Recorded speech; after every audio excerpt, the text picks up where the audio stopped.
አሐቲ ድንግል በአባ ገብረ ኪዳን ግርማ። ክፍል 9።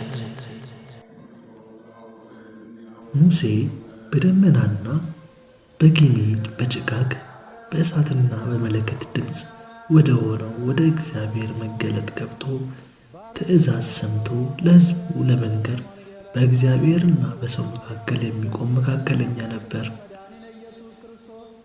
ወአንሰ እቀውም ማእከለ እግዚአብሔር ወማእከሌክሙ በይእቲ ዕለት ከመ እንገረክሙ ቃሎ ለእግዚአብሔር እስመ ፈራከሙ እምቅድመ ገጽ እሳት ወኢአረግሙ ውስተ ደብር። እኔ የእግዚአብሔርን ቃል ነግራችሁ ዘንድ በዚያን ጊዜ በእግዚአብሔርና በእናንተ መካከል ቆሜ ነበር። እናንተ በእሳቱ ምክንያት ፈርታችኋልና ወደ ተራራውም አልወጣችሁምና። ኦሪት ዘዳግም ምዕራፍ 5 ከቁጥር 5።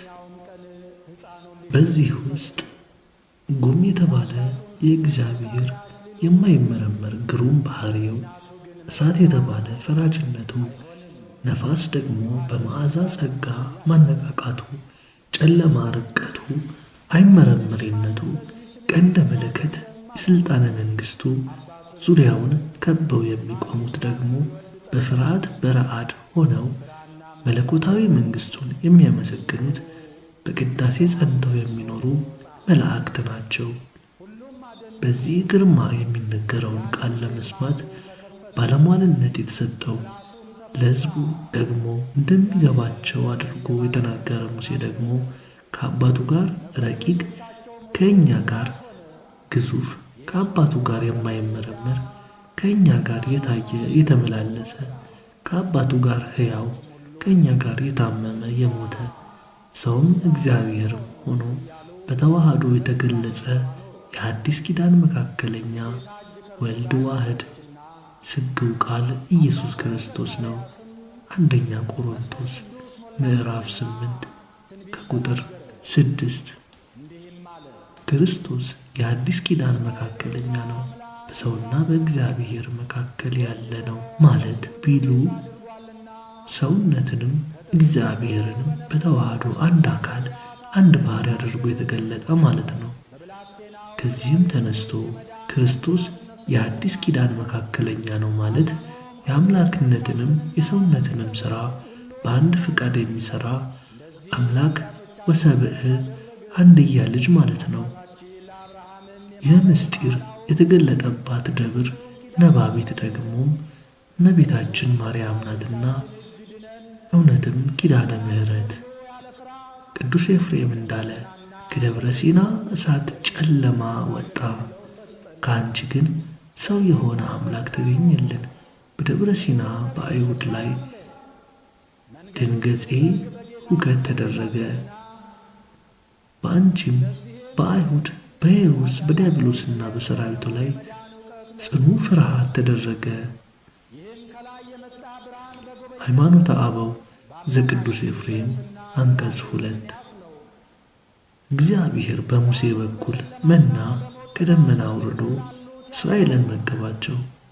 ከእውነተኛይቱ ደመና ደግሞ ከድንግል መና ሕይወት ክርስቶስ ተገኘልን። ሙሴ ከታተመች አለት ውሃ አፍልቆ ጥማቸውን አረካ። ከእህቱም ድንግል የተገኘ ማየ ሕይወት ክርስቶስ ደግሞ የተጠማች ነፍሳችን በደሙ አረካት። ሙሴ በደመና ሕዝቡን እየመራ ወደ ምድረ ርስት ለማድረስ ይጓዝ ነበር። መድኃኔ ዓለም በፍጽምት ደመና በእናቱ ዓለሙን እየመራ መንግሥተ ሰማያት ያገባዋል። ከመስቀሉ ስር እነዋት ብሎ የሰጠን መርታ መንግሥተ ሰማያት ታስገባችሁ ከኔ ታደርሳችሁ ሲለን ነውና። ይህን ይዘው አበው ማርያም ብሂል መረ ለመንግሥተ ሰማያት ማርያም ማለት መንግሥተ ሰማያት መርታ የምታገባ ማለት ነው ብለው መተርጎማቸው ምንኛ ያማረ ነው። ሙሴ እግዚአብሔርን ተገለጥልኝ ብሎት ነበር። ቅዱስ ጎርጎርዮስ ሙሴ እግዚአብሔርን ተገለጥልኝ ማለቱ ሃይማኖትና ትሕትና ነው ይላል። ሃይማኖት እግዚአብሔር አይመረመሬነቱን ማመን ሲሆን፣ ትሕትና ደግሞ እግዚአብሔር ራሱን ካልገለጠ በቀር ማንም እንደማያውቀው አምኖ እኔ አንተን መመርመር አይቻለኝምና ተገለጥልኝ ማለቱ ነው። በዚህም ጊዜ እግዚአብሔር ወይእተ ጊዜ ትሬኢ ድሃርየ ወገጽየሰ ኢያስተርኢ፣ ጀርባዬንም ታያለ ፊቴ ግን አይታይም። ኦሪት ዘጸአት ምዕራፍ 33 ከቁጥር 23። ፊቴ አይታይም ማለቱ ሙሉ ባህሪዬን ማወቅ የሚቻለው የለም ማለት ሲሆን፣ ጀርባዬን ታያለ ማለትም በኋለኛው ዘመን ተስፋ ትንቢት ሲፈጸም ሥጋ ለብሼ ታየኛለህ ማለቱ ነው። ይህም ይታወቅ ዘንድ የለመኑትን የማይነሳ የነገሩትን የማይረሳ ጌታ በደብረ ታቦር ተራራ ጌትነቱን፣ አንድነቱን፣ ሦስትነቱን በገለጠ ጊዜ ሙሴን ከመቃብር አስነስቶ እንዲህ ያደርጎታል። ሊቀ ነቢያት ሙሴ በባለሟልነት ጠየቀ እንጂ ዓለም ሁሉ ግን የሚያመልከውን አምላክ ማየት መዳሰስ ይሻ እንደነበር መኑ ይርአየኒ ሰናይቶ፣ በጎውን ነገር ማን ያሳየናል እያለ ይጮህ ነበር። መዝሙረ ዳዊት ምዕራፍ 4 ከቁጥር 7። በጎ ማን ነው መልካምንስ ማን ነው ያለን እንደሆነ ኄር እግዚአብሔር ለእለ ይትዔገሥዎ በዕለተ ምንዳቤሁ፣ እግዚአብሔር መልካም ነው ለሚታገሱትም በመከራቸው ቀን መሸሸጊያቸው ነው ሲል ሌላው ነቢይ ይመልሳል። ናሆም ምዕራፍ 1 ከቁጥር 7። ሌላው ባለደረቅ ሐዲስ ልበ አምላክ ዳዊትም ይሴኒ ላዩ እምውሉደ እጓለ እመሕያው ተከእወ ሞገሰ እምከናፍሪከ፣ ውበቱ ከሰው ልጆች ይልቅ ያምራል፣ ሞገሱም ከከናፍሮች ፈሰሰ በማለት የእግዚአብሔርን መልካምነት ገልጧል። መዝሙረ ዳዊት ምዕራፍ 44 ከቁጥር 2። ለሀየ አምላክነቱ ለሀየ ተአምራቱ ለሀየ ትምህርቱ የሚወደድ መልካሙን እግዚአብሔር ማየት የሚሹ ነፍሳት በአንድነት እንዲህ እያሉ ይማልሉ ነበር። አርአየኒ ገጸከ ወእስምዓኒ ቃልከ እስመ ቃልከ አዳም ወገጽከ ላህይ፣ ሙሽራዬ ወደ እኔ ነይ ካልከኝማ ፊትህን አሳየኝ፣ ቃልህን አሰማኝ። ቃልህ ያማረ ፊትህም የተዋበ ነውና። መኃልየ መኃልይ ዘሰሎሞን ምዕራፍ 2 ከቁጥር 14። እግዚአብሔርም ይህንን ናሁ ከአሮሙ ለደቂቀ እስራኤል በጽሐ ሀቤየ፣ አሁንም እነሆ የእስራኤል ልጆች ጩኸት ወደ እኔ መጣ፣ ግብፃውያንም የሚያደርጉባቸውን ግፍ ደግሞ አየሁ ብሎ እንደተናገረ አጋንንት በሰው ልጆች ላይ ያደረሱትን ግፍና ስቃይ ተመልክቶ ጣዖት አምልኮ እንደተመለከ ኃጢአት እንደበዛ አይቶ አብ መንፈስ ቅዱስ ያሉ እንደሆነ ቃላቸው የሚሆን ወልድን ላኩ። ወልድ ያሉ እንደሆነ በሥጋ ተገለጠ። ይህን ነገራችን ከአበው ምስክር ልናቆምለት ብንሻ ክርስቶስን መስሎ መከራ የተቀበለ የሰማዕቷ የቅድስት አርሴማ አጎት የአርማንያው ኮከብ ሰማዕቱ ጎርጎርዮስ እንዲህ ሲል ይመሰክርልናል። እስከ ተወከፍ ሥጋ እጓለ እመሕያው ወሰሐበ ሀቤሁ ኩሎ እጓለ እመሕያው ከዊኖ ዘመዶሙ እስመ ኢታካሃሎ ለሰብአ ይርአይ ገጸከ ወይሕያው ኮነ በአርአያ ሰብእ እስከ ኮኑ ሰብእ ድልዋነ ይርአይዎ ለመለኮት እስመ ሶበ ርእኒ ዘመደ ሥጋነ ንሴብሖ ለመለኮት ወልድ በሂሩቱ ለአብ። የሰውን ባሕርይ እስኪዋሃድ ዘመዳቸውም ሆኖ ሰውን ሁሉ ወደ እርሱ እስኪያቀርብ ድረስ ሰው ፊትህን አይቶ ሕያው መሆን አይቻለውም ነበርና ሰዎች መለኮትን ለማየት የበቁ እስኪሆኑ ድረስ በሰው ባሕርይ ተገለጠ።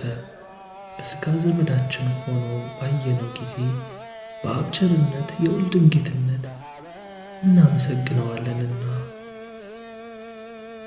ሃይማኖተ አበው ዘቅዱስ ጎርጎርዮስ ዘአርማንያ አንቀጽ 2። ይህ ፍጥረት ሁሉ ሊያየው የሚሻ ሐዋርያው የፍጥረት ናፍቆት ብሎ የገለጠው እንደ ጌትነቱ በባሕርዩ ቢታይ ፍጥረት ሁሉ ከነገደ እሳት መለኮቱ የተነሳ በተቃጠለ ነበር። ስለዚህ በእኛ ባሕርይ ለእኛ ይታየን ዘንድ እሳተ መለኮቱ በፈጣን ደመና ሰውሮ ተገለጸ። ይህን ደግሞ ከኢትዮጵያዊ መተርጉም እንስማ። ፀሐየ ጽድቅ አስተርአየ እምአንቀጸ ሕዝቅኤል አብኦ ጸዳላቲሁ በደመና ቀሊል ከመ አይውዕይ ዓለም በለሃቡ ዓለም በንደ መለኮቱ እንዳይቃጠል ሽቷልና እውነተኛው ፀሐይ ብርሃነ መለኮቱን በፈጣን ደመና ሰውሮ ከሕዝቅኤል የምስራቅ ደጃፍ ወጣ። ርቱዐ ሃይማኖት። ይህች የምስራቅ ደጃፍ ማናት ያልን እንደሆን ኆኅተሰ ድንግል ይእቲ እንተ ወለደት ለነ መድኃነ። የሕዝቅኤል የምስራቅ ደጃፍ የተባለችም መድኃኒታችን ክርስቶስን የወለደችልን ድንግል ማርያም ናት ሲል አፈ በረከት ቅዱስ ኤፍሬም ይተረጉምልናል። እንግዲህ ምን እንላለን? ፍጥረት ሁሉ እንደ ሙሴ እግዚአብሔርን ማየት ይሻ እንደነበረ ተጽፈዋል።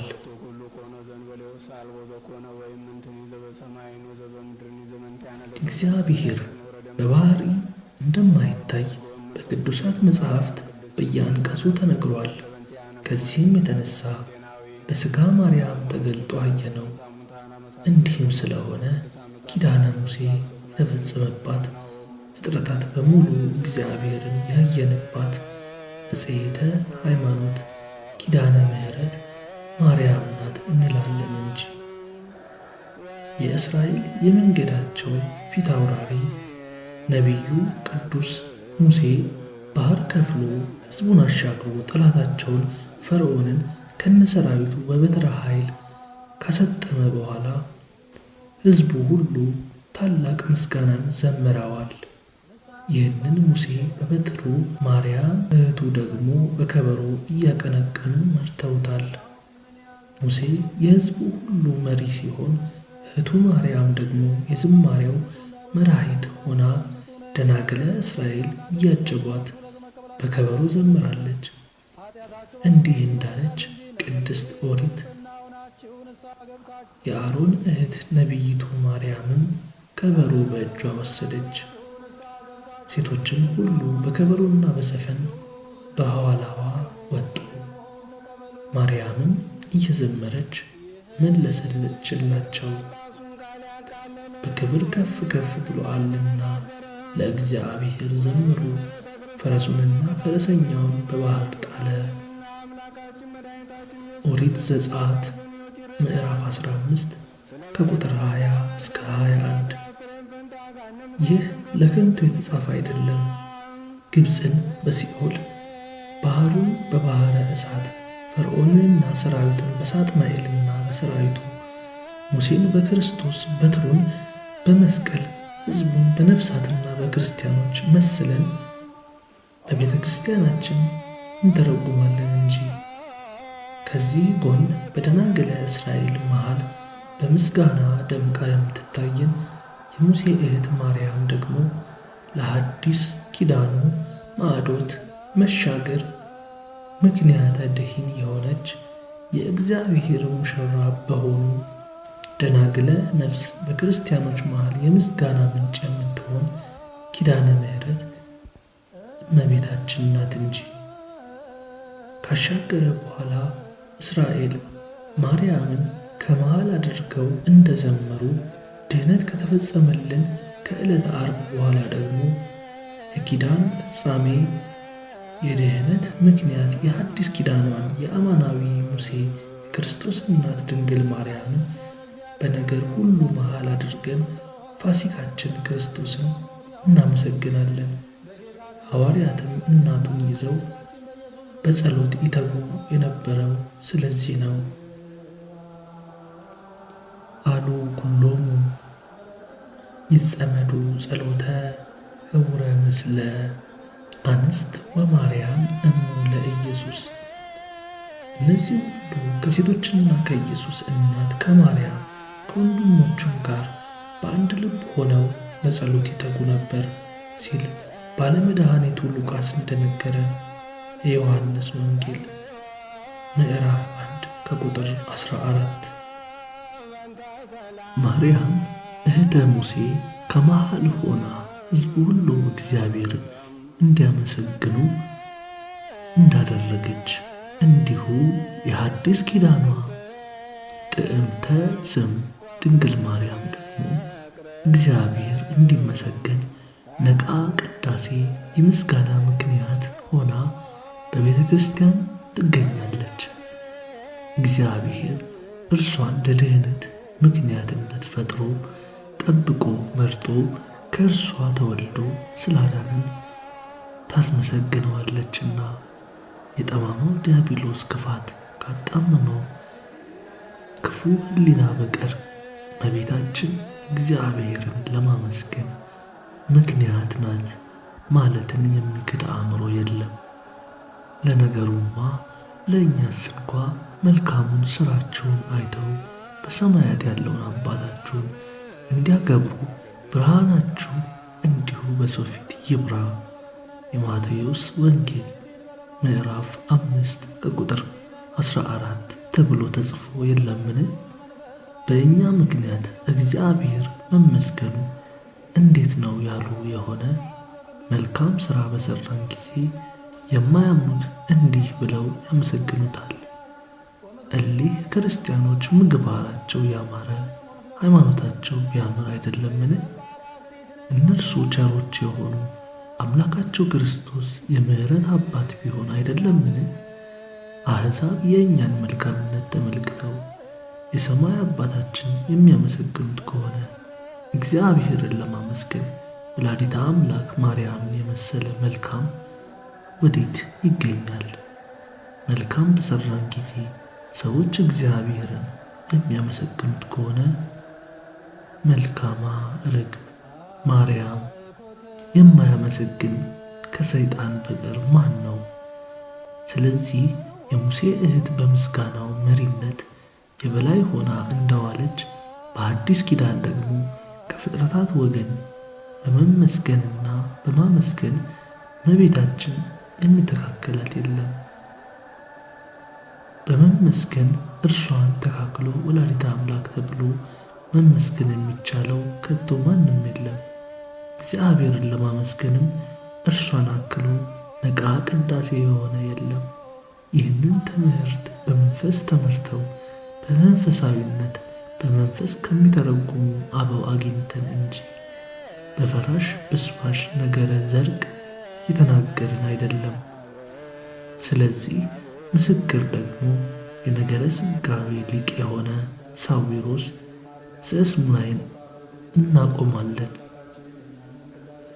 ትርጓሜሃ በዝንቱ መካን ማኅበረ መሃይምናን እለ ወረደ ላዕሌሆሙ መንፈስ ቅዱስ እስመ ርእሶሙ ዘበአማን ማርያም ድንግል ወላዲተ አምላክ እስመ ይእቲ ቀዳሚ ዘወረዳ ላዕሌሃ መንፈስ ቅዱስ በከመ ይቤላ ገብርኤል መልአክ ወይእቲ ርእሰ ኩሉን አንስት መሃይምናት በከመ ኮነ ሙሴ ርእሰ ሰብአ ደቂቀ እስራኤል ወማርያም እህቱ ርእሰ እንስቲያሆሙ ዝንቱ ትርጓሜ ስብሐተ ሙሴ ወማርያም እህቱ። በዚህ የተደረገው መዝሙር ትርጓሜው ይህ ነው። ባህሩን ተሻግረው የዘመሩት በጥምቀት ባህር እሳትን ተሻግረው መንፈስ ቅዱስ በላያቸው ላይ የወረደ የማኅበረ ምእመናን አምሳል ናቸው።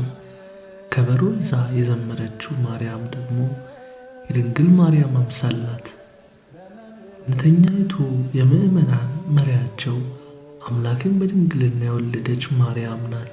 መንፈስ ቅዱስ በአንቺ ላይ ይመጣል ብሎ መልአኩ ቅዱስ ገብርኤል እንዳበሰራት በምእመናን ላይ በጥምቀት ከመውረዱ በፊት መንፈስ ቅዱስ አስቀድሞ በእርሷ ላይ ወርዷልና ሙሴ የእስራኤል መሪያቸው እንደሆነ ማርያም እህቱ ደግሞ የእስራኤል ሴቶች አለቃ ሆና እንደዋለች እንዲሁ እመቤታችንም ያመኑ ሴቶች መሪያቸው የደናግል መመኪያ ናትና የሙሴና የእህቱ ዝማሬ ትርጓሜው ይህ ነው።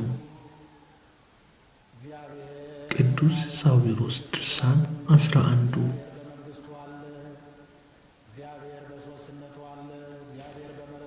ኪዳነ ሙሴ በሦስት ታላላቅ ነገሮች የጸናች ናት። እነዚህም ምን ምን ናቸው ያሉ እንደሆነ የቃል ኪዳኑ ጽላት ከ40 ቀንና ከ40 ሌሊትም በኋላ እግዚአብሔር ሁለቱን የድንጋይ ጽላቶች የቃል ኪዳኑን ጽላቶች ሰጠኝ። ኦሪት ዘዳግም ምዕራፍ 9 ከቁጥር 11 እንዲል የቃል ኪዳኑንም መጽሐፍ ወስዶ ለሕዝቡ አነበበላቸው። እነርሱም እግዚአብሔር ያለውን ሁሉ እናደርጋለን እንታዘዛለንም አሉ። ኦሪት ዘጸአት ምዕራፍ 24 ከቁጥር 7 እንዲል የቃል ኪዳኑ ደም ሙሴ ደሙን ወስዶ በሕዝቡ ላይ ረጨው። በዚህ ቃል ሁሉ እግዚአብሔር ከእናንተ ጋር ያደረገው ቃል ኪዳኑ ደም እነሆ አለ።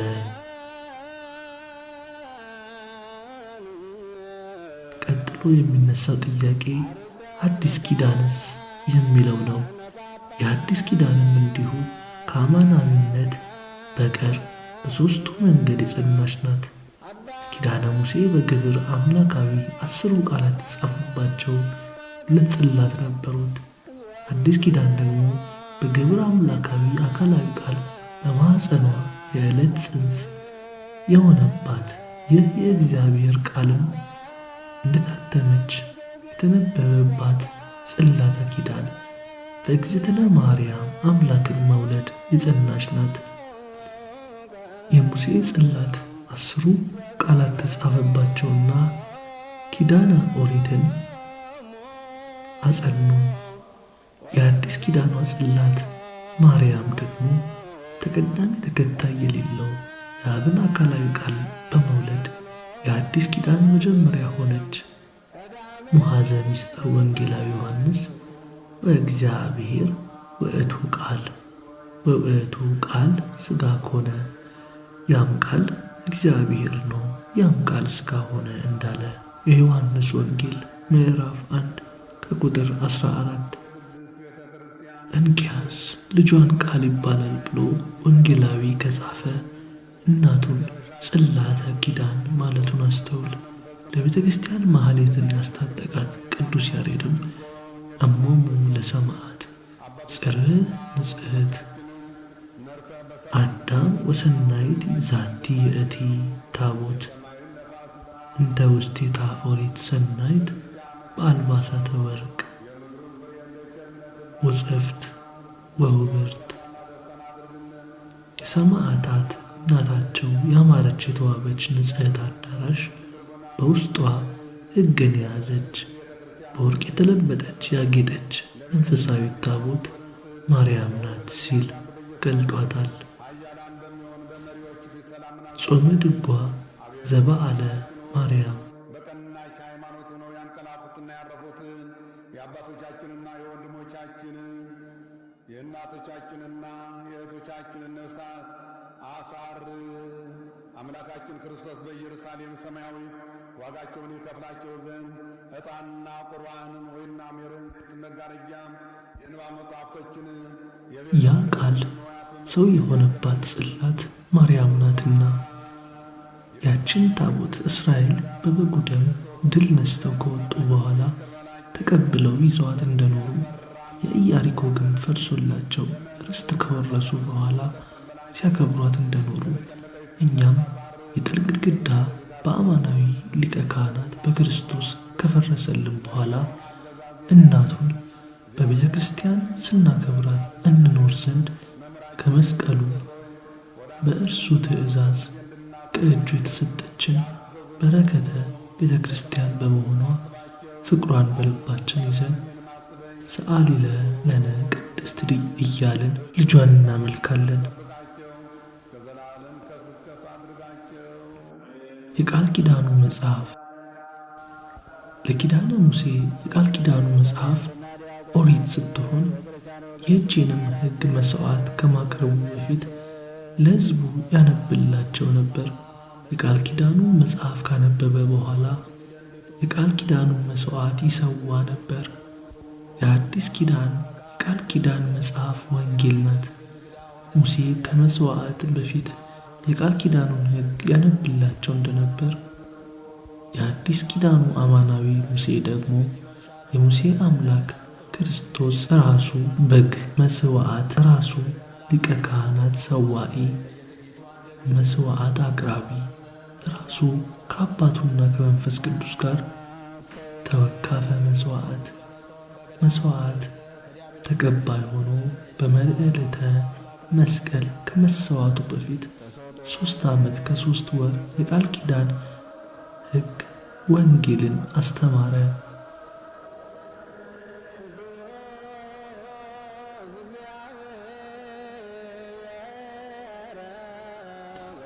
አዲስ ኪዳን የጸናችባትን የፍቅር ሕግም እንዲሁ መሥዋዕት ለመሆን በተያዘባት በዚያች ምሽት ከመያዙ አስቀድሞ ለቡሩካን ደቀ መዛሙርቱ ሰጠ።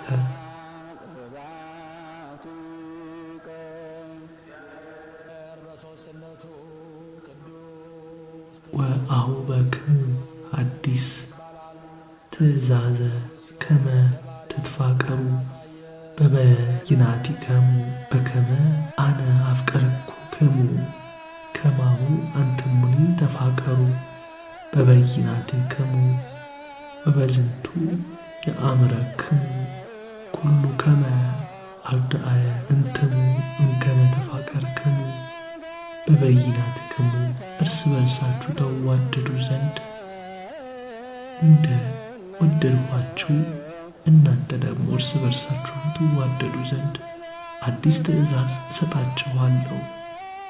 እርስ በርሳችሁ ፍቅር ቢኖራችሁ ደቀ መዛሙርቴ እንደሆናችሁ ሰዎች ሁሉ በዚህ ያውቃሉ። የዮሐንስ ወንጌል ምዕራፍ 13 ቁጥር 34 እስከ 35። የቃል ኪዳኑ ደም። ሙሴ የቃል ኪዳኑን መጽሐፍ ካነበበ በኋላ በጉን ይሰዋ ነበር። ከዚያም የቃል ኪዳኑን ደም ሕዝቡን ይረጫቸው ነበር። በደሙ መረጨትም አፍአዊ ንጽሕናን ከለምጽ ይነጹ ነበር፣ ከመቅሰፍትና ከደዌ ይጠበቁ ነበር። በአዲስ ኪዳን ደግሞ 3 ዓመት ወንጌልን ካስተማረ በኋላ የአዲስ ኪዳን ራስ ጌታችን ኢየሱስ ክርስቶስ የዓለሙን ሁሉ ኃጢአት የሚያስወግደውን መለኮታዊ ደሙን አፈሰሰልን። የእርሱን ደም በሕዝብ ላይ የሚረጭ አፍአዊ ደም ሳይሆን ሕዝቡ ሁሉ የምንጠጣው እውነተኛ የሕይወት መጠጥ ነው። እርሱ ልብና ኩላሊትን የሚመረምር የባሕሪ አምላክ ነው።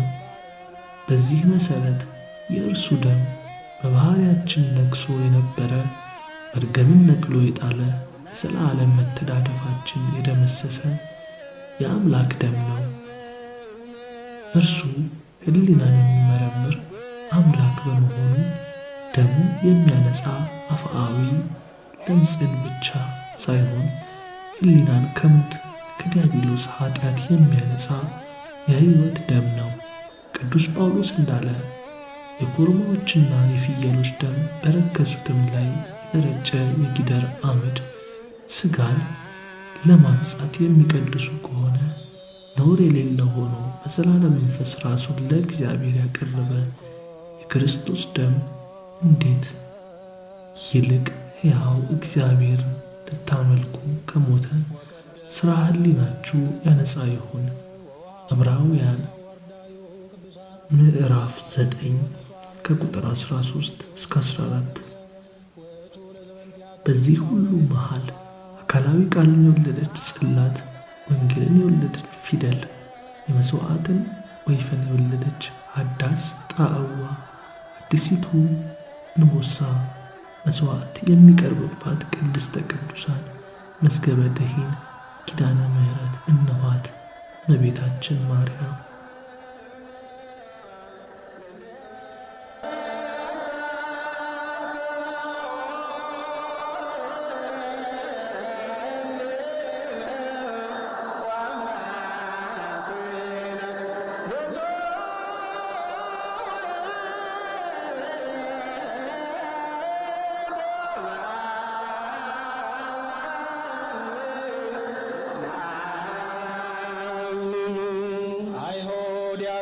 የመላእክት ሰራዊት በመፍራትና በመንቀጥቀጥ የሚቆሙለትን እርሱም በአደባባይ አቆሙት።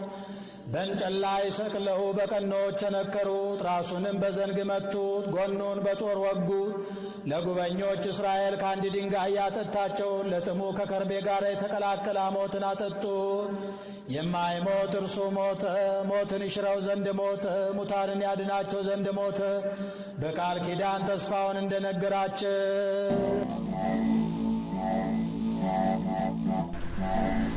የዛሬው አሐቲ ድንግል ትረካ ይህን ይመስል ነበር። እስከ ፍጻሜ ድረስ አብራችሁን ስለቆያችሁ እናመሰግናለን። ይህ ሥራ ለብዙዎች ዳረስ ዘንድ ላይክ እና ሰብስክራይብ ያደረጋችሁ ከጎናችን እናመሰግናለን። ወስብሐት ለእግዚአብሔር ወለወላዲቱ ድንግል ወለመስቀሉ ክቡር። ይቆየን። በቀጣይ ክፍል እስከምንገናኝ ቸር ይግጠመን።